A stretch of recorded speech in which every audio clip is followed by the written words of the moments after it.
नमस्ते साथियों।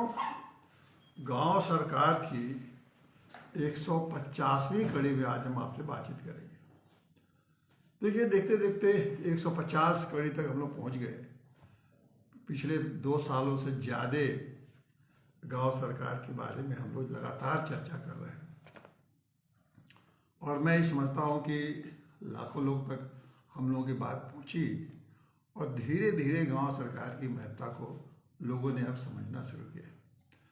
देखिए, कोई भी जब नई बात कही जाती है, हालांकि ये नई बात नहीं है, तो संवैधानिक बात मैं कह रहा हूँ, फिर भी संवैधानिक चीज़ों में बहुत सारी ऐसी चीज़ें हैं जिनको लोग कोशिश करते हैं कि संविधान के उन अधिकारों को, उन मान्यताओं को, उन आदर्शों को, उस संविधान की उस नैतिकता का लोगों तक पहुँच न हो, ताकि उसके लिए लोग जानकार न हो। तो इससे क्या होता है, कुछ लोगों को इससे बड़ा फ़ायदा होता है। और ख़ास करके इस देश की जो लोकतांत्रिक व्यवस्था है, इसमें जितना भी जन सामान्य या जनता जिसको कहिए, जितना भी उसकी सूचना कम रहेगी, जितना भी उसका ज्ञान कम रहेगा, उतने ही ज़्यादा इस देश के नेता और अफसर ऐश करेंगे। तो इसीलिए वो कोशिश नहीं करते हैं कि लोगों को ज़्यादा जागरूक किया जाए, लोगों को बताया जाए। कागज़ पर ये सब चलता रहता है, जागरूकता करो और फैलाओ और बताओ, लेकिन पूरी की पूरी कोशिश होती है कि गांव के लोगों को, चाहे जो भी नागरिक हैं, उनको अपने अधिकारों और साथ जितना कम से कम पता रहेगा, उतने ही अफसर और नेता लूट खसोट करते रहेंगे और ऐश करते रहेंगे। तो इसीलिए लोगों ने बताया नहीं, और हमको इसलिए बताने में दिक्कत हो रही है कि चूंकि किसी लोगों ने बताया ही नहीं संवैधानिक व्यवस्था को, तो जब हम धीरे धीरे बता रहे तो लोगों को आश्चर्य हो रहा है। ठीक, चलिए, हमने भी संकल्प कर लिया है कि ये जब तक मैं गांव सरकार की बात जनता तक नहीं पहुंचाऊंगा, जब तक इस संवैधानिक व्यवस्था को, जो 73वें संशोधन से संविधान में दिया गया है, जिसका मूल उद्देश्य है कि गांव स्वराज स्थापित हो, जिसका मूल उद्देश्य है गांव से नेता अफसरों का जो प्रवृत्ति गुलाम गांव को गुलाम बनाने की जो उनका एक प्रवृत्ति है और जो उनका षड्यंत्र है, उससे समाप्त नहीं करूँगा, तब तक मैं इसको लगातार, चाहे हजारों एपिसोड क्यों न करना पड़े, हजारों कड़ियाँ हमें क्यों न जनता के सामने बताना पड़े, लेकिन मैं निरंतर बता रहूँगा। और एक जरूर आएगा कि हमारे गांव अफसरों और नेताओं के गुलामी से मुक्त होकर अपने गांव में स्वराज कायम करेंगे और गांव को स्वर्ग बनाएंगे। यही उद्देश्य रहा। मुझे भी इस बात का बड़ी प्रसन्नता है कि हम लोग आज 150वीं कड़ी में आपस में चर्चा कर रहे हैं और बातचीत करेंगे। तो जैसा कि निरंतर कड़ियों में हो रहा है, अभी समय चल रहा है ग्राम पंडित के बारे में। और ग्राम पंडित के बारे में क्यों मैं आपको बता रहा हूँ कि मेरा, देखिए, इसके पीछे जो ग्राम पंडित का जो अवधारणा है पूरी, इसके पीछे ये दृष्टिकोण है कि सरकारें बहुत मामले में, सरकार ने जब अधिकार दिया गांव को अपनी व्यवस्था चलाने का, तो उन्होंने सब कुछ दे दिया, लेकिन ये सरकार के बहुत सारे अपने जो कार्यक्रम हैं, उस कार्यक्रमों के और गांव के तक धरातल पहुंचाने का ये कोई ऐसा तंत्र नहीं बन पाया। दायित्व था राज्य सरकारों का। राज्य सरकार ने ऐसा कोई तंत्र नहीं बना पाई राज्य सरकार, जिससे कि जो कुछ भी बड़े से बड़ी योजनाएं गांव तक लोगों को, जैसे वो निर्णय हो वैसे ही वो निर्णय वहाँ गांव तक पहुँच जाए और उसके हिसाब से गांव में काम होने लगे। ऐसी कोई कड़ी, ऐसी कोई तंत्र, ऐसी कोई व्यवस्था सरकारों ने दी ही नहीं।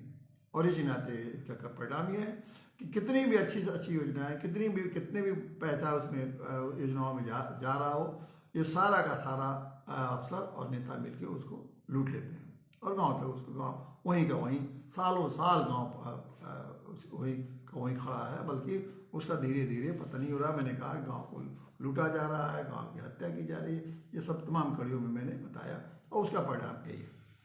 इसी हत्या से, इसी लूट से ये बचाने के लिए ही जब तक गांव में ग्राम पंडित की एक तंत्र नहीं स्थापित होगा, तब तक गांव समझ लीजिए कि वो किसी भी योजना का लाभ नहीं उठा पाएंगे।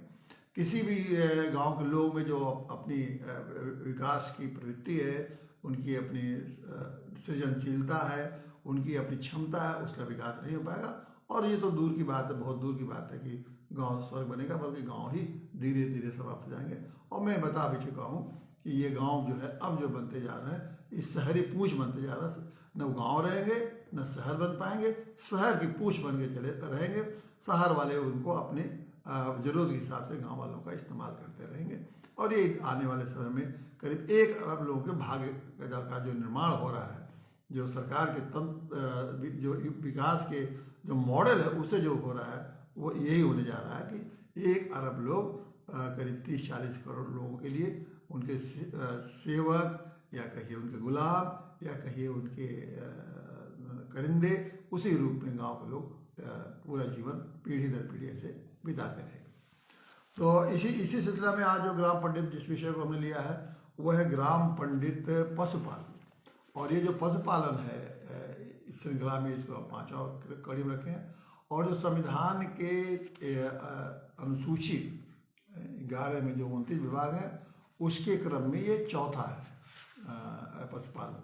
इसके पहले मैंने बताया कि कृषि है पहला, दूसरा था कि भूमि था, उसके बाद जल था और अब आ गया है पशुपालन। तो ये आज इसको हम इस पशुपालन में उन्होंने इस कड़ी में उन्होंने पशुपालन के साथ साथ 2 विषय और रख दिए हैं। पशुपालन, डेयरी और कुक्कुट पालन। कुक्कुट पालन मतलब मुर्गी पालन इत्यादि। तो ये देखा जाए तो अब लेकिन हम इसको एक ही मानते हैं, गांव सरकार, गांव पंडित, पशुपालन का। पशुपालन है मुख्य रूप से। देखिए जो ये जो प्रकृति ने जब गांव के बारे में जब आपका व्याख्या मैंने किया तो बताया था कि गांव वो है जो प्राकृतिक संसाधनों पर निर्भर रहते हैं। तो प्राकृतिक संसाधनों में जहाँ तक भूमि है, जल है, उसी तरह से ये पशु भी एक तरह से प्राकृतिक संसाधन है। जब हम प्राकृतिक संसाधन कहते हैं तो इसका मतलब ये है मतलब जिसको मनुष्य नहीं बनाया बल्कि प्रकृति ने दिया है। जैसे भूमि है, चाहे मिट्टी है, इसको प्रकृति पैदा ने किया है। जल को प्रकृति ने पैदा किया है। उसी तरह से पशुओं को भी प्रकृति ने पैदा किया, मनुष्य के द्वारा बनाया नहीं। तो ये भी एक प्राकृतिक संसाधन है। और कृषि और पशुपालन तो एक समझ लीजिए कि एक दूसरे के अनुपूरक है। ये मतलब ये कल्पना ही नहीं कर सकते कृषि के साथ अगर इसको न जोड़ा जाए पशुपालन का, तो लगता है कि वो कृषि पूरी हो ही नहीं सकती। और ये आज का नहीं, प्राचीन व्यवस्था चला रहा है। और आप देखिए कि कृषि का कितना सहयोग अगर न मिले पशुओं का तो कृषि का उत्पादन का आप कल्पना ही नहीं कर सकते। फिर हम जिक्र करेंगे इसी संदर्भ में कि मैं उसको ज़रा उसके लिए जो मैं आपको पढ़ के सुनाना चाहता हूँ कि कृषि पशुपालन का कितना महत्व है कृषि के कार्यों में। तो इसलिए मैं उसको एक पूरक कहता हूँ। और पूरक है तो समझ लो कि इसके बिना नहीं हो सकता। तो कृषि के लिए पशुओं का होना कितना आवश्यक है और किस तरह से कृषि तो समृद्ध होगी, लोग भी स्वस्थ होंगे और उसके साथ साथ आय भी बढ़ेगा। सब हर तरह से पशु सहयोग करता है। अब वो कहाँ तक पशु मदद करता आ रहा है इंसान का कृषि के जो गांव में खास करके जो हो रहा है। पहले अब तो चीज़ें बदल गई, लेकिन पहले जो उसका योगदान मैं आपको जिक्र कर रहा हूँ। अब एक पहले तो पशु का योगदान होता था कि जुताई में योगदान करते थे, फिर बुआई में योगदान करते थे। पशु बैलों के माध्यम से खेतों की जुताई होती थी, बुआई होती थी। फिर सिंचाई के में योगदान करते थे, वो पानी खींचना रहट से और तमाम तरीकों से पानी खींचते रहते थे। फिर वो मड़ाई में उसकी जब होती थी फसलों की मड़ाई का मतलब है कि पेड़ से अन्न निकालें, उसमें भी है।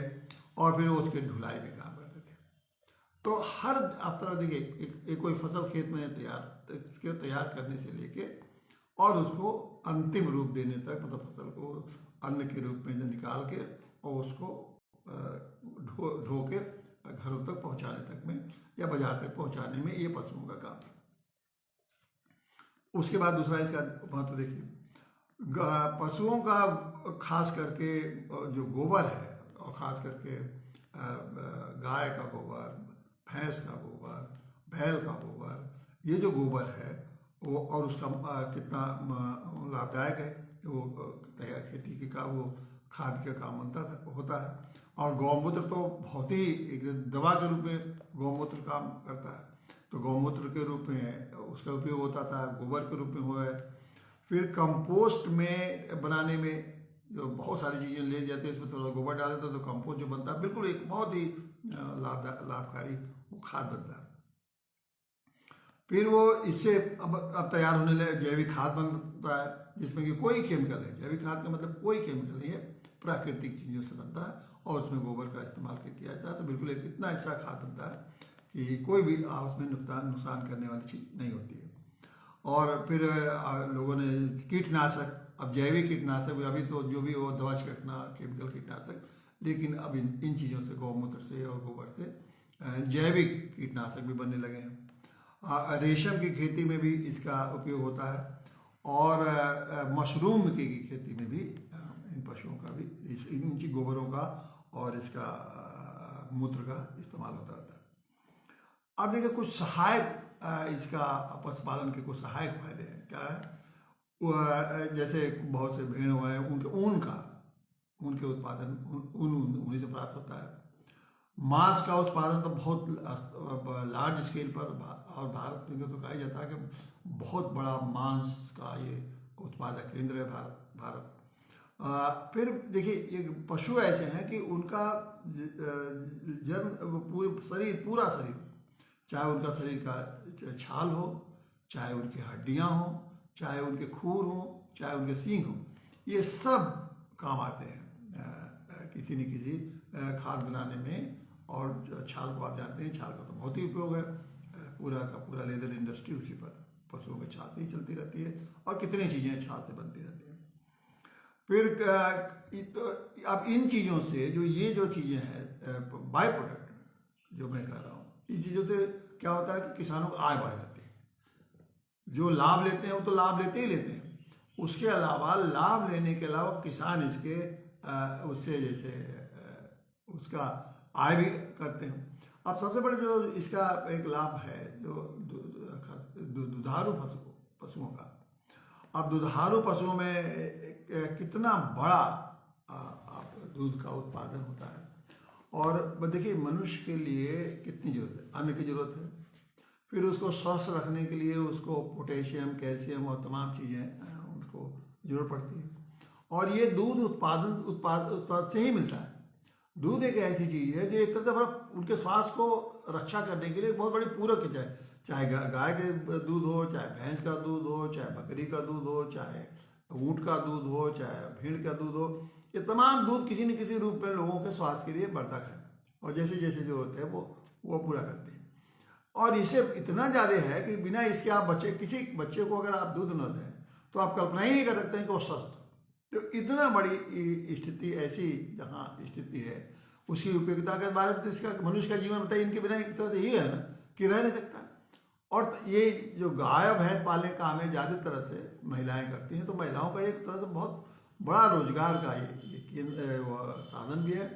और जिसके पास खेती बिल्कुल नहीं है, जिसके पास मान लीजिए 1 बीघा 2 बीघा भी खेत नहीं है, वो लोग केवल पशुपालन से जीविकापार्जन कर सकते हैं। तो इस तरह से जीविकापार्जन का भी बहुत बड़ा रोजगार का भी साधन है, जीविकापार्जन का। बिल्कुल आपका कुछ भी ना हो खेत का, लेकिन आप अगर 2-4 भैंसें या 2-4 गाय पाल लिए हैं तो आप समझ लीजिए अच्छा खासा अपने जीवन का निर्वाह करते हैं।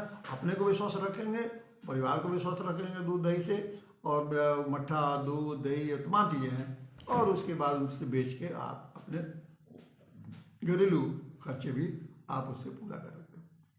देखिए जब मैं ये सारी बातें आपको गांव के बारे में बता रहा हूँ और ये चीज़ें बताता हूँ, ये मैं उन लोगों के लिए नहीं बता रहा हूँ जो गांव छोड़कर बड़ी बड़ी नौकरियाँ करना चाहते हैं या बड़ी बड़ी सरकार बड़ी छोटी बड़ी नौकरी जो भी करना चाहते हैं, उन लोग नहीं। भाई आपको जाइए, आपको नौकरी करनी है, गाँव छोड़िए, जाइए अपनी नौकरी करिए, अपना शहर में रहिए, कहाँ रहिए, ज़िंदगी नरक की ज़िंदगी बिताइए, वो कैसी करिए वो अलग बात। मैं ये सारी बातें उन लोगों के लिए बता रहा हूँ कि जिनको गाँव छोड़कर नहीं जाना और गाँव में ही सुखी संपन्न और प्रसन्न रहना है, उन लोगों के लिए बता। और निश्चित रूप से अगर गांव में ये लोग जो चीज़ें गांव की जो प्राकृतिक संसाधन गांव में ईश्वर ने दिया है, प्रकृति ने दिया है, अगर उस प्राकृतिक संसाधनों का ठीक ढंग से उपयोग करके गांव के लोग बिना अफसर और नेताओं के हस्तक्षेप के अगर वो रहते हैं और वहाँ काम करते हैं, तो निश्चित रूप से आप समझ लीजिए कि वो न केवल सुखी होंगे, बल्कि समृद्ध होंगे, बल्कि शांति से जैसे लगेगा कि हम अपने अच्छे वातावरण में स्वर्ग की अनुभूति करेंगे। ये बिल्कुल निश्चित है, कोई संदेह नहीं है। ये जो है कि गांव के प्राकृतिक संसाधनों के बारे में न समझते हैं, न उनकी जानकारी है, न उसको किस ढंग से उसको उपयोग करें, ये सब तो लुप्त हो गया है। तो जब ये लुप्त हो गया है तो बस वही शहरी जो तौर तरीके हैं वही मालूम है, और जो शहरी तौर तरीके मालूम है तो उसमें जाएंगे तो उतनी बड़ी लंबे उसमें 1000, 2000, 10,000, 5,000 से आपको कोई हैसियत बननी नहीं है। तो फिर उसी छोटे 10,000, 5,000 के लिए जीवन भर संघर्ष करते रहेंगे, ना अपना विकास कर पाएंगे और न अपने परिवार का विकास कर पाएंगे। और बाकी जब अपना नहीं कर पाएंगे, परिवार का विकास नहीं कर पाएंगे, तो समाज क्या और लोगों का क्या विकास कर पाएंगे। तो पूरी जिंदगी ही बैठ जाती है। तो बोले ऐसे लोग। लेकिन अगर वो गाँव में रहते हैं और कुछ भी नहीं मैं कर नहीं खेती, कोई बात नहीं, बहुत सारी चीज़ें जो मैं धीरे धीरे से बताता चले। अभी तो मैंने आपको कई लोग कृषि के बारे में बताया, आज पशु के बारे में पशुपालन के बारे में बता रहा हूँ। कुक्कुट पालन के जो कुक्कुट पालन, पशुपालन, डेयरी, इसी से आप बड़े ढंग से लेकिन रह सकते हैं, अच्छी आय कर सकते हैं। और इसके लिए सरकार की तमाम योजनाएं चल रही हैं, लेकिन अब उसके ज्ञान तो है नहीं। अब चीज़ों को आप ज्ञान नहीं पाएंगे, ज्ञान प्राप्त नहीं करेंगे, उनकी जानकारी नहीं रखेंगे, तो इससे आपको और कहेंगे कि गांव में तो कुछ नहीं है। गांव में बहुत कुछ है, हजारों हजार साल से ये गांव चलते आ रहे हैं।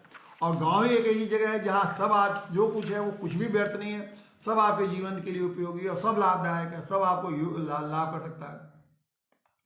और ये जो गांव के बारे में मैं पहले भी आपको उसमें जो गांव सरकार का जो श्रृंखला चल रही है, इसमें पूरा मैं पशुपालन के बारे में जो है उसके बारे में बता चुका हूँ। और वो अगर आप देखिएगा कि पशुपालन का वो श्रृंखला है, शायद 26वां श्रृंखला है कि 26वां, तो उसमें आप जाएंगे तो वो उसमें अगर आप टाइप करेंगे तो गांव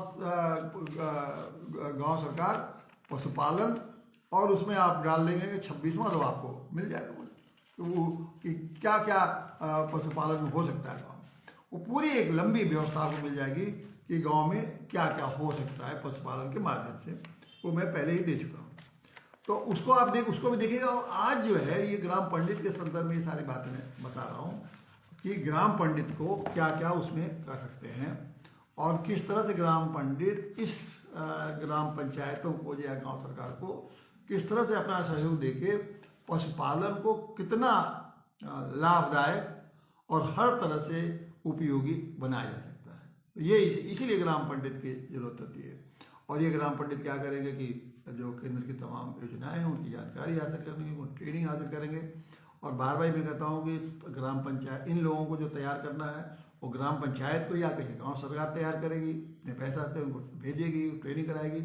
उसके बाद इनको कुछ पैसे देके ग्राम पंचायत के लिए भी उपयोग करेगी और साथ ही साथ उन लोगों के लिए भी उपयोग करेगी जिनको ये जो प्राइवेट रूप से, जो निजी रूप से उनका कोई लाभ देना चाहते हैं। जैसे मान लीजिए पशुओं की छोटी मोटी बीमारी हो, पशुओं को कहाँ टीका लगाया जाए, पशुओं को पशुओं में भी अच्छी अब नस्ल के पशु चाहिए, नस्ल के पशु कहाँ अच्छे मिलेंगे। अब आजकल प्रचलन चला है कि देसी गाय देसी भैंस, क्योंकि देसी गाय देसी भैंस का खर्चा बहुत कम लगता है, दूध बहुत फायदेमंद होता है और देसी गाय का दूध भले कम हो लेकिन बहुत ही लाभदायक और बहुत ही फायदेमंद होता है। क्योंकि वो जिस देशी गाँव का मतलब जिस वातावरण में उन गाय का विकास होता है वो बेहतर रूप से वो गाय प्रसन्न भी रहती हैं और दूध भी अच्छी देती हैं, उनके मजबूत भी रहती हैं, बछड़े भी मजबूत होते हैं। और भले थोड़ी बहुत दूध कम होती है लेकिन फायदे उनके होते हैं, हर चीज़ से फ़ायदा होता है। तो आप कहाँ देसी गाय का नस्ल मिलेगा? देसी गाय करीब ये अभी उसके लिए भी सेंटर खुल गए हैं। देसी गायों का करीब 125 नस्लों का लोग पहचान कर चुके हैं, 5-7 देसी भैंसों का पहचान हो चुका है। और इनको देसी भैंसों का प्रचलन खत्म होता जा रहा था, लोग बाहर विदेशी नस्ल ला के करते थे, विदेशी नस्ल दूध तो मिलता था लेकिन उसमें बहुत ही खर्चीला था, उनका रहन सहन ये तमाम कठिनाइयाँ होती थी। देसी गाँवों को खर्चीले लालन पालन बहुत आसान है उनका, वो घास पे भी वो जिंदा रह जाती हैं देसी गायें, तो इतने आसान है, थोड़ा बहुत भूसा डाल दीजिए तो बहुत ही खर्च होता है, बीमारियाँ भी उनको नहीं होती। तो ये सारी चीज़ें कौन बताए? आखिर में गांव के लोग अब ये कहते हैं अफसर और नेता अफसर आएंगे कर्मचारी आएंगे, आपको एक बार बता के चले जाएंगे। रोज रोज आपको क्या याद तो ही रहेगा गाँव वालों को, क्या बताएं कि आज उसको जरूरत नहीं है, पाए बताए बैठा सुन लिया कि इस कान से सुना निकाल दिया। लेकिन उसे रोज रोज जानकारी हासिल करने के लिए आप उसको मान लें पैसा जुटाए, जब लोग बताने आए उसका पैसा नहीं था, बाद में उसने पैसा जुटाया तो आप जानना चाहता है कि भाई बताओ कौन कौन सी गाय हम लाएँ, कहाँ से लाएँ, कितने में लाएँ, क्या रेट चल रहा है मार्केट है, तो वो सब बता सकता है, क्योंकि वो तो उस सारी चीज़ों को जानकारी उसके पास रहेगी।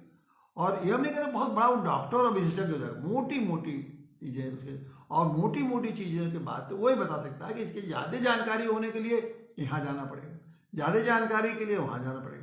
और अब तो आपके सारी की सारी चीज़ें किसी न किसी वेबसाइट पर हैं, पोर्टल पर हैं, सरकार के पोर्टल पर हैं, बहुत सारी चीज़ें तो वो वहीं से देख के आपको बता देगा कि इस पोर्टल पे है, इसमें कोई जाने की जरूरत ही नहीं है। लेकिन अब हर गांव के व्यक्ति से, जो हर व्यक्ति से कहिए कि वो इस सारी जानकारी रखे, कहाँ पोर्टल है, कहाँ इसका केंद्र है, कहाँ से ये मिलेगा, ये संभव नहीं है। शहर के पढ़े लिखे लोग तो अपने पेशे के अलावा दूसरी चीज़ों के बारे में जानते नहीं हैं। तो गांव के लोगों को आप कहिए कि वो जो 29 विभाग उनके लिए बने हैं, सारे 29 विभागों के बारे में उनके पास जानकारी हो और लोग अधिकारी कर्मचारी आके बता के चले जाएं और जानकारी रखेंगे, याद रखें कि ये सोचना भी इतना ये हास्यास्पद है, इतना हास्यास्पद है सोचना कि गाँव के लोग ये सारी जानकारी उनके पास रहेगी और उस हिसाब से काम करेंगे। और ये अस्पताल कर्मचारी जाते हैं, बड़े भाषण देंगे, तब माला पहनेंगे, अपनी मोटी मोटी अपने जितनी किताबी ज्ञान है उसको सुनाएंगे, बेचारे गाँव वाले सुनेंगे, फिर कोई मतलब ही नहीं है, सब बैठ था पैसे का, सब बर्बादी। अब मैं आपको बताऊं कि ये जो गांव में सरकार ने इस पशु को इतना महत्व दिया, क्यों दिया? क्योंकि वो जानते हैं कि सरकार जी की गांव के लोगों के खाली कृषि से, अब कृषि में दिक्कत क्या हो, पशुपालन की दिक्कतें इतनी इसलिए हो गई कि लोग करना नहीं चाहते। क्यों नहीं चाहते? अब ये देखिए कि जैसे मैंने बताया कि गांव में कि ये सारी चीज़ें जो मैं आपको बता रहा हूँ ना कि जुताई में, बुआई में, सिंचाई में, तो अब धीरे धीरे तो मशीनें आ गई। तो जब मशीनें आ गई तो फिर लोगों ने इनके पशुओं को किनारे कर दिया, उनको आप जरूरत ही नहीं है। मशीनों से, ट्रैक्टर से, इससे उससे मशीनों से सिंचाई होने लगी, तो अब इसकी उनकी जरूरत नहीं है। उसी तरह से केमिकल फर्टिलाइजर आ गए, तो इसलिए इनकी गोबर खाद की, कंपोस्ट खाद की जरूरत नहीं रह गई, उसके लिए भी इसे कर दिया। उसी तरह से पाउडर का दूध आने लगे, शहरों से दूध आने लगे, तो फिर दूध उत्पादन के भी उनको बाहर से पैकेट में दही और दूध बाहर से आने लगे, उसकी भी जरूरत नहीं लगी। तो हालत यहाँ ये पहुँचा दिया लोगों ने कि गाँव में हालत है कि जो भारत में कहा जाता है कि ये पशुपालन में दुनिया के नंबर 1 देश है, उस गांव में हालत देखी कि दिन प्रतिदिन गांव से ये पशु गायब होते जा रहे हैं, कोई रखना नहीं चाहता। पहले घर घर में कोई ऐसा घर नहीं होता था गरीब अमीर का जिसके दरवाजे पर कोई न कोई पशु नहीं बंधा रहता था, और बड़ा शुभ मानते थे कि जिसके दरवाजे पर पशु नहीं है, कम से कम गाय नहीं है, तो वो घर को माना जाता था कि शुभ नहीं है, क्योंकि वो गाय तो एक तरह से वहाँ के आपके बच्चे के पालक, बच्चे और बूढ़ों के लिए तो वही एक स्वास्थ्य में उनके बनाए रखने के लिए एक गाय एक ऐसी थी, इसलिए उसको माता का दर्जा मिला कि बच्चों को जब माँ जिस तरह से पालती, जैसे माँ का दूध बच्चे छोड़ते थे तो तुरंत गाय का दूध उनको देना शुरू कर देते थे, इसलिए जो माँ का दर्जा है वही तो गाय को दर्जा मिला हुआ है कि दूध का उसको दिया जाएगा। उसी तरह बुजुर्ग जो लोग हैं, जब उनके बहुत चीज़ खाना नहीं पचता है, बुजुर्ग बूढ़े हो जाते हैं, तो उनको दूध पर जीवन निर्वाह करना पड़ता है, दूध दही छाछ पर उनको, इसलिए उनके भी गाय माता की तरह से रक्षा करती रहती है।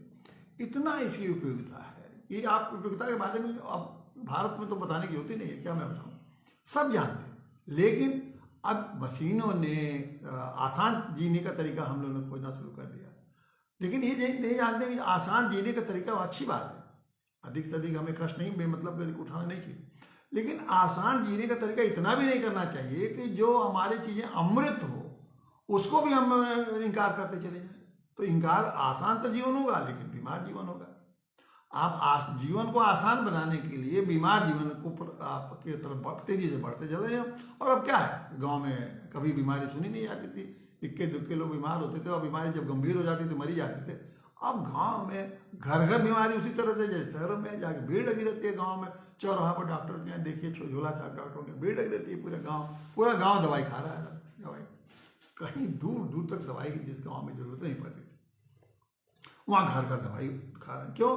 कि आपने जो गांव की जो चीज़ें प्राकृतिक संसाधनों से जो चीज़ें आपको मिल रही थी, जिसके लिए आपका शरीर बना, शरीर प्राकृतिक संसाधनों के लिए से आप जीवन को निर्वाह करने के लिए बना, वो चीज़ें आपने छोड़ दी और वो चीज़ें ले रहे हैं जो कृत्रिम चीज़ें हैं। जब कृत्रिम चीज़ें लेंगे तो फिर उसके जहर हो, वो कोई कृत्रिम चीज़ तो बिना जहर के तैयार होती नहीं है। कुछ न कुछ तो उसमें कुछ केमिकल कहीं मिलेंगे, कहीं उसके मिक्सचर मिलेंगे, कहीं कुछ न कुछ उसमें ऐसा चीज़ डालना पड़ता है जो कि उसको बनाए रखें। और जब वो बनाने रखने के लिए अब जैसे दूध आ रहा है प्लास्टिक में पैकेट में आ रहा है, अब वो प्लास्टिक के पैकेट में दूध आ रहा है तो आप ये कल्पना कर सकते हैं। तो और 2-2 दिन 3-3 दिन के बाद वो प्लास्टिक के पैकेट वाला दूध गाँव में जा रहा है। तो वो प्लास्टिक तो आपको अब उस पूरे प्रोसेस में प्लास्टिक के प्रोसेस जब हुआ होगा, पैकिंग वैकिंग तमाम, तो निश्चित रूप से वो प्लास्टिक तो किसी भी रूप में प्लास्टिक तो नुकसान करेगा ही करेगा। आप लाख कहिए कि नहीं, प्लास्टिक नुकसान करता है। तो ये सारा आप जहर खाते चले जा रहे हैं और जहर उसी तरह से अन्न में भी जहर आ रहा है, केमिकल जा रहा है। तो इन सारी चीज़ों को आपने इन पशुओं को हटा दिया, जहर का आपने आमंत्रण दे दिया। तो उनको न गोबर मिला, न मूत्र मिला, न दूध मिल रहा है, न छाछ मिल रहा है, दही मिल रही है, तो फिर आपके जीवन में स्वस्थ कहाँ आएगा? तो अभी नहीं, आप तो बड़े हैं, मान लीजिए कुछ स्वस्थ बड़े हो गए हैं, बच्चे जो अभी छोटे छोटे बच्चे हैं उनको नहीं मिल रहा है, तो वो भी नहीं पाएंगे, तो उनका तो पूरा ही जीवन ही आपने नष्ट कर दिया। उनको भी आप जहर खिला देंगे, तो जहर खिला देंगे तो वो तो पूरी जीवन भर उसको डॉक्टर के हवाले आपने कर दिया, पूरा बुढ़ापे तक। और बुढ़ापे में आते आते तो उनको बड़ी भयंकर बीमारियाँ होंगी, क्योंकि फिर तो जवानी में तो कुछ रोग भी पाएंगे, बुढ़ापे में तो कुछ नहीं है, तो कहीं कैंसर हो रहा है, तो कहीं लीवर खराब है, तो कहीं किडनी खराब है, और आप जो थोड़ी बहुत कमाई करते हैं उसी पीछे आपका सारा बर्बाद करते हैं। तो पशुओं को हटा के आपने जीवन को एक तरह से अपने को नरक में ढकेल दिया, और जो नरक जो भोग रहे हैं वो नरक का द्वार धीरे धीरे और गहराई बढ़ती जाएगी। इसीलिए हम कहते हैं कि गांव सरकार, जिस तरह से हम कह रहे हैं, गांव सरकार उन सारे चीज़ों को प्राकृतिक संसाधनों के ढंग से, उसके अपने ज्ञान से, अपने समझ से गांव के लोग उसको विकसित करेंगे, और गांव को जो नरक में ढकेला जा रहा है, नरक में तो जाना बंद ही करेंगे, हर गांव को, अपने गांव को स्वर्ग बनाएंगे। स्वर्ग मैं कहता हूँ, ये स्वर्ग कहने से आपको लगता होगा कि ये बड़ा भारी गप मार है। गप, स्वर्ग का मतलब ये है कि जीवन में शांति, खुशहाली, संपन्नता हो, इसको स्वर्ग कहते हैं। स्वर्ग कोई देखा नहीं है कि जाके कि स्वर्ग ऐसा है, उसमें क्या क्या होता है, यही स्वर्ग है। लेकिन जब बीमार हो, चल नहीं रोज है, लोगों को स्वास्थ्य चीज़ें मिल नहीं रही है। अब देखिए कितना ये हास्यास्पद है कि पहले हम लोग क्या करते थे कि ये क्या खाते थे कि पहले लोग अन्न खाते थे, केमिकल नहीं उसमें पड़ता था नहीं। और पहले किस में खाते थे? फूल के बर्तन में। आज किस में खा रहे हैं? स्टील के बर्तन। तो हमारा जो उत्थान हो रहा है कि पतन हो रहा है, पहले फूल के बर्तन में खाते थे, आज स्टील के बर्तन में खाते। पहले हम बिना केमिकल वाला अन्न खाते थे, और उस अन्न से में कहीं केमिकल होता नहीं था, खाद होती नहीं थी, गोबर वोबर की खाद होती थी, तो बिल्कुल ऑर्गेनिक खेती की चीज़ें, ऑर्गेनिक खेती खाते थे। अब क्या है, आप ऑर्गेनिक खेती पहले होती थी, अब जहर खा रहे हैं। उसी तरह दूध, दही, ये तमाम चीज़ें, हम प्रोटीन और कैल्शियम, ये सब आफात होती थी, वो खाते थे। फिर दिन भर में कहीं ना कहीं घूमते घामते रहते थे, कहीं कच्चा केला खा रहे हैं, कहीं कच्चे फल खा रहे हैं, कहीं मूंगफली खा रहे हैं, कहीं साग खा रहे हैं, कहीं घूमते रहते थे। मतलब अन्न वो कोई ना कोई हरियाली जो पैदा मौसमी होता था खाते। ये सब कुछ है नहीं, कहाँ से आप स्वस्थ रहेंगे? कैसा जीवन जी रहे हैं? कैसे इसको समझेंगे? अब ये कहना कि देखिए, जो मैं एक बात आपको ये बता रहा हूँ कि ये सारी चीज़ों के लिए सरकार कोशिश कर रही है, और सरकार की कोशिशों को मैं कहूँगा कि ऐसा नहीं है कि अब दुनिया में चूंकि इसको होने लगा तो सरकार ने सोचा कि ये तो हमारे देश में जो विकास का मॉडल था, ये तो दुनिया ने रिजेक्ट कर दिया। तो जब देखा उन्होंने दुनिया रिजेक्ट किया, तो सोचा कि भाई हमको भी रिजेक्ट करना चाहिए था, क्योंकि दुनिया अब जैविक खेती पे चली गई, गाय चली गई। अमेरिका में तो अब पैसे दे के लोग गायों को गले लगा रहे हैं अमेरिका में। अभी हालत हो गई। छोटे छोटे देशों में, नीदरलैंड में गाय का फॉर्म बन रहा है, जहाँ के जाके गाय को घंटा 2 घंटा गले लगाते हैं लोग अपनी बीमारी डिप्रेशन दूर करने के लिए। जो चीज़ भारत की थी उसी को वहाँ जाकर प्रयोग करके उन्होंने समझा और ये करा। और हमारे यहाँ क्या है कि हम अपने छोटा सा एक छोटी देसी गाय भी अपने दरवाजे पर नहीं रखना चाहते हैं। क्यों कि सवेरे उठना पड़ेगा, उसको थोड़ा सा खिलाना पड़ेगा, कौन ही झंझट करे, आराम से ज़िंदगी काटो और आराम से ज़िंदगी और बीमार की ज़िंदगी, बस यही आपके मोटो रह गया है। आराम की ज़िंदगी, बीमार की ज़िंदगी, बस यही इसको। और समझ नहीं रहे कि वो आराम की ज़िंदगी किस तरह से बीमार की ज़िंदगी में बदलता, धीरे धीरे बदल जाएगा और आप किसी लायक नहीं रहेंगे। लोगों के ना अपने लायक रहेंगे, ना परिवार के लायक, समाज की तो बात छोड़िए कि समाज लायक किसी लायक। तो देखिए अब ये जो कुछ सरकार ने कुछ योजनाएं जो चलाई हैं, एक दो नहीं है पशुओं के लिए, वो हम आपको थोड़ा सा गिना देना चाहते हैं कि कितनी योजनाएं सरकार ने इन लोगों के लिए चलाई हैं।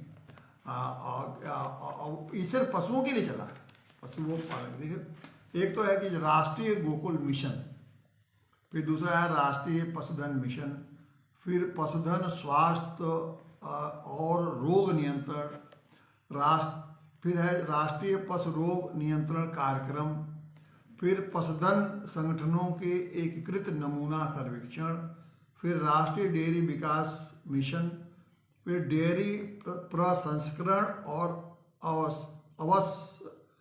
अवसंरचना विकास निधि, पशुपालन और संरचना विकास निधि, डेयरी सहकारिता और किसान उत्पादक संगठनों की सहायता। और ये सारी चीज़ें आपको सरकार पोर्टल पर मिल जाएंगी, वेबसाइट पर मिल जाएंगी, और जहाँ भी सर्च करेंगे आपको ऑनलाइन ये सारी सूचनाएं मिल जाएंगी। इन तमाम योजनाएं ऐसी हैं जिसमें कि आपको ट्रेनिंग है, जिसमें कि आपको लोन मिलता है, सस्ते पर लोन मिलता है, बहुत 5% पर लोन मिलता है, फिर आपको सब्सिडी बहुत मिलती है, 90% सब्सिडी डेयरी खोलने के लिए। हर राज्यों ने अपने एक से एक योजनाएं चलाई हैं, इतनी सब्सिडी मिलती है, कहीं कहीं 50, कहीं कहीं तो 90% तक गाय भैंस खरीदने पर सब्सिडी मिल रही है। बताइए स्थिति हो गई। तो ये सारी चीज़ें दी जा रही हैं, लेकिन इन सारी चीज़ों का गांव के लोगों को लगता है कि इसका हम कैसे लाभ उठाएं, क्योंकि उनके पास वहाँ ज्ञान है। तो इस ज्ञान को ही देने के लिए गांव सरकार की ज़रूरत है, और उसमें ग्राम सरकार तभी। और जैसे मैंने कुक्कुट के बाद ये जो चीज़ें पशुओं के लिए है, वही मुर्गी पालन में भी इसी तरह से उसकी उपयोगिता है। और पूरा डेयरी को तो बहुत ही प्रोत्साहन दिया जा रहा है कि आप 5 गाय रखिए तो इतना सरकार पैसा दे रही है, 10 गाय रखिए तो इतना पैसा दे रही है। तो उसके पीछे केवल ये नहीं है कि खाली आप आय बढ़े, आपका स्वास्थ्य भी ठीक हो, आय भी ठीक हो, और पर्यावरण भी ठीक हो। जो हम जहर खा रहा है पूरा गाँव, इतना गोबर पैदा होगा कि वो हमें जहर की जरूरत ही नहीं पड़ेगी। जहर को बाहर कर।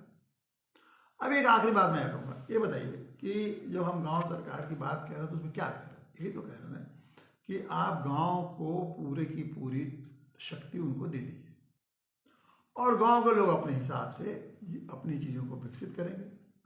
और ये व्यवस्था संवैधानिक व्यवस्था की कि पूरी गांव को शक्ति मिले, और संविधान में 73वें संशोधन से दे दिया गया। इतना ही नहीं है, जब केंद्र सरकार ने समझा कि 73वें संशोधन से जो हमने मंशा थी कि गांव में स्वराज स्थापित हो, गांव के लोग अपनी व्यवस्था खुद चलाएं, तो नहीं पूरा कर रहे हैं। तो उन्होंने 2008 में पंचायत एवं गांव स्वराज अधिनियम का एक ड्राफ्ट बनाया, एक कानून बनाया, कहा भाई ऐसे आप चलाइए। और उन्होंने कहा कि ये विकास तो करिए 29 विभागों के माध्यम से अपने हर तरह से, साथ ही साथ आप उसकी ये भी करिए कि सुरक्षा गाँव की भी और गाँव की न्याय व्यवस्था भी आप चलाइए। तो 9 आप संविधान के हिसाब से काम कर रहे हैं। और उसके बाद 2008 में जो उन्होंने कानून बना के भेजा राज्य सरकारों को, क्योंकि पंचायती सिस्टम राज्य सरकार के हाथ में, तो उन्होंने उसके हिसाब से काम कर रहे हैं। ये इसका इसलिए नहीं कर रहे हैं कि सिर्फ इसके पीछे एक ही मात्रा है कि आपका अफसर और नेताओं का हस्तक्षेप बना रहे, उनका शासन चलता रहे, गाँव के लोग इनके गुलाम बन के रहे। यही तो मकसद होता है। जब आप एक ज़माना था कि आप सारे सरकार जो गांव के लोगों को अनुदान पैसा जो कुछ होता था किसके माध्यम से मिलता था? सरकारी कर्मचारियों के माध्यम से मिलता था, ब्लॉक के माध्यम से मिलता था, तहसील के माध्यम से मिलता था, और भी जितने विभाग उनके माध्यम से। आखिर में लोग समझा कि ये माध्यम से तो लूट ले रहे हैं। इसी में तो जो राजीव गांधी ने कहा था कि हम 1 रुपया भेजते हैं तो 85 पैसा लूट लिया जाता, सिर्फ 15 पैसा गाँव पहुँचता है। उस मॉडल था। वही मॉडल आजकल अधिकार देने के माल में है कि आप सारा अधिकार तो आप ले रखे हैं, और मुश्किल से वो गांव में क्या हालत जो अधिकार है, इसीलिए मुश्किल से 15% योजनाएं ही गांव में पहुंच पा रही है, क्योंकि 85% योजनाएं तो आप खा ले रहे हैं। तो जब 85% योजनाएं आप खा रहे हैं तो कितनी योजनाएं पहुंच रही है? सिर्फ 15%। गाँव तो वहाँ रुपये के लिए पैसा जब डायरेक्ट ट्रांसफर का व्यवस्था आप कर सकते हैं, किया कि नहीं किया, चल रहा है कि नहीं चल। आज स्थिति हो गई कि 85% जो 15% पहुँचता था आज 85% पहुँच रहा है। 15% चलिए वो कुछ ऐसे अफसर हैं, नेता हैं कि जो गांव को लोगों को पैसा दिलाते हैं, बाद में उनसे वापस ले लेते हैं, बेवकूफ़ बना के या धमका के या जैसे भी हो, कोई किन्हीं कारणों तो 15 बदल देते हैं, चलो 85 तो पहुँच रहे। उसी तरह से अगर गांव सरकार को, गांव के लोगों को आप अधिकार देंगे तो 85% जितनी योजनाएं हैं राज्य सरकार की, केंद्र सरकार की, 85% योजनाओं का लाभ गांव को मिलेगा ही मिलेगा। सिर्फ 15% रहेगा, जैसे 15% कोई बात नहीं है, जब 85% योजनाओं का लाभ। अब आप सोचिए कि 85% जब योजनाओं का लाभ मिलेगा तो गांव कहाँ से कहाँ पहुँच जाएगा। आज तो 15%, आज तो हालत है कि 5% का भी लाभ गाँव में नहीं मिला है। देखिए पैसा तो उसमें राहुल गांधी, राजीव गांधी ने कहा कि 15% मिल रहा है, लेकिन योजनाओं का जहाँ तक काम है, योजनाओं का 5% नहीं मिल रहा है। सिर्फ क्या है कि गांव को आप मुफ्तखोरी में डालते चले जा रहे हैं। उन योजनाओं का लाभ देके उनकी चारित्र्य विकास कर रहे हैं, न उनकी क्रिएटिविटी डेवलप कर रहे हैं, न उनका स्वास्थ्य डेवलप कर रहे हैं, न उनका आत्मबल पैदा कर रहे हैं, न उनका चरित्र विकसित कर रहे हैं। बस उनको आपने मुफ्तखोरी के रास्ता दिखा के उनको हमेशा के लिए उनको बर्बाद करते चले जा रहे हैं। बहुत जल्दी बहुत देखेंगे आप 10-20, अगर नहीं सुधरा, गांव सरकार ने लागू नहीं हुआ तो ये सब बर्बाद कर देंगे। 1 करोड़ लोगों का हालत, अरब लोगों को वो हालत कर देंगे कि आप कल्पना नहीं कर सकते हैं। अगर ये आपको विश्वास न हो तो आज की तारीख लिख लीजिए, अगर इनमें सुधार नहीं हुआ तो 10-15 सालों में हालत ये हो जाएगी, जो भारत की हालत हो जाएगी कि सब केवल मुफ्तखोर रह जाएंगे, बाकी कोई काम धाम करने वाला नहीं, कोई आदमी अपना उसके लिए मेहनत करने वाला नहीं। आपने चीज़ों को जो उसको संसाधन मिला है उसका उपयोग करने की क्षमता ही खत्म हो जाएगी, और जब प्राकृतिक संसाधन का उपयोग नहीं कर पाएंगे तो फिर आप कहाँ पहुँचेंगे ये, क्योंकि प्राकृतिक संसाधन ये जो कभी नहीं खत्म हो जाएगा, अनंत है। मनुष्य के बनाए हुए संसाधन तो आज रहेगा, कल नहीं रहेगा। तो जब प्राकृतिक संसाधन का उपयोग ही करना भूल जाएंगे तो आप नरक में ही आप समझ ना कि जीवन नरक भले ना हो ये देश, लेकिन नार के जीवन में की तरफ बड़ी तेजी से आ बढ़ रहे हैं। तो इसीलिए मैं बार बार कर रहा हूँ कि अगर आप रुपया डायरेक्ट ट्रांसफर कर सकते हैं तो गांव को पावर भी ट्रांसफर कर सकते हैं, और गांव को पावर ट्रांसफर करें तो 85% में गारंटी देते हैं योजनाओं का लाभ मिलेगा, और इन्हीं 85% योजनाओं से गांव स्वर्ग बनेंगे। और हर विषय में 29 विषय में जब राम पंडित रहेंगे तो सारी योजनाएं ऐसे ढंग से लागू करेंगे कि भारत निश्चित रूप से दुनिया में एक श्रेष्ठतम देश बनेगा। धन्यवाद साथी।